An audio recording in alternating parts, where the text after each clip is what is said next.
tok sababli chiqqan yong'in 6 ta uyi yonishiga sabab bo'ldi va bitta inson operatsiya stolida hayot bilan kurashyapti.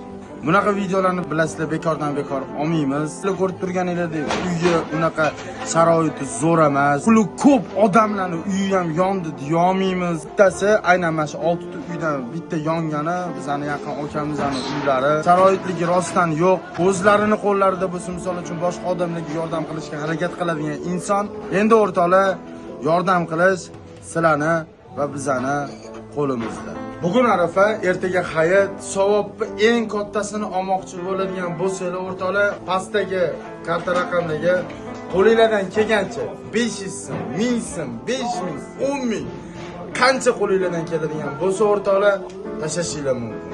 Qilayotgan ehsoningiz uchun ertangi kuningizlar kafolatlangan.